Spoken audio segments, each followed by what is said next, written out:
ஓம்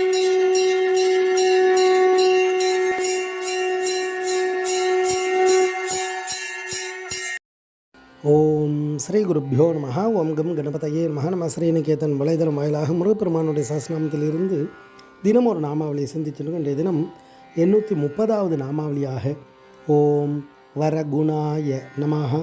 முருகப்பெருமான் அந்த நாமாவளி நல்ல குணங்களை உடையவருக்கு நமஸ்காரம் அப்படின்னு வர்ணிக்கிறது. இறைவன் நமக்காக கருணையால் பல சக்தி வடிவங்களை எடுக்கிறார்.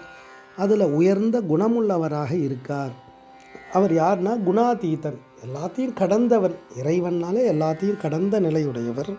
அப்பேற்பட்ட அந்த இறைவன் நமக்காக கருணையால் நல்ல குணங்களோடு இருக்கார். அப்படின்னா அந்த நல்ல குணங்களை நம்ம நாடும் பொழுது அந்த நல்ல குணத்தினுடைய பலனை யார் அடைவார்னா இந்த ஜீவாத்மாக்கள் எல்லாம் அடையும். அப்போ அந்த சக்தியை நாம் அடைவதற்காக அந்த சக்தி வடிவமாக இருக்கார். நமக்கு வெளிச்சம் வேணும் அப்படின்னா சூரியனாக இருக்கார். நமக்கு நிறைய விளைச்சல் வேணும் அப்படின்னா நிறைய பூமியினுடைய அந்த சக்தியோடு பெரும் சக்தியோடு இருந்து நம்ம கொடுக்கறத பல மடங்காக திருப்பி கொடுக்குறார். இப்படி நமக்கு என்ன வேணுமோ அந்த வடிவமாக இருந்து அருள் புரியக்கூடிய கருணாமூர்த்தி. அதனால தான் அடியார்கள் எல்லாம் இறைவனை வர்ணிக்கும் பொழுது எனக்கு இப்படி ஒரு அனுக்கிரகம் பண்ணையே, நாயேனையும் இங்கு ஒரு பொருளாக நயந்து வந்து நீயே நினைவின்றி ஆண்டு கொண்டாய், நின்னை உள்ள வண்ணம் பேயன் அறிவு தந்தாய், என்ன பேறு பெற்றேன் தாயே மலைமகளே செங்கன்மால் திரு தங்கச்சியேன்னு வர்ணிப்பார் அபிராம்பற்று.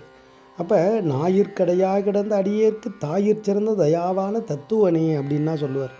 அப்போ அடியார்களெல்லாம் எனக்கும் நீங்கள் வந்து அனுகிரகம் பண்ணுறீங்களே அப்படின்வார். திருப்புகழில் நம்மளுக்காகவே அந்த புகழை பாடுறார்.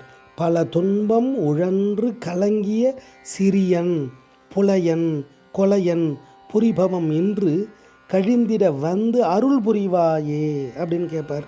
இந்த ஜீவன் எப்படியெல்லாம் பல வினைகளை சேர்த்துண்டு பல துன்பங்களை அடைஞ்சின்றிருக்கு, உன்னுடைய அருள் கிடைத்தால் இதிலிருந்தெல்லாம் விடுபடக்கூடிய அந்த பாக்கியம் வரும். அந்த பாக்கியத்தை கொடுப்பவனாக அந்த உயர் குணத்தோடு இருப்பவன் குமார பரமேஸ்வரன். அதனால் அவர்கிட்ட தஞ்சம் அடைகிறார். பரமேஸ்வரனுடைய திருவடியை அடைந்த சந்திரனை திருமுடியில் எடுத்து தாங்கின்றார் இல்லையா, அப்பேற்பட்ட அவருடைய குமாரன். அதனால தான் அவர்கிட்ட எல்லாம் தஞ்சம் அடைகிறார்.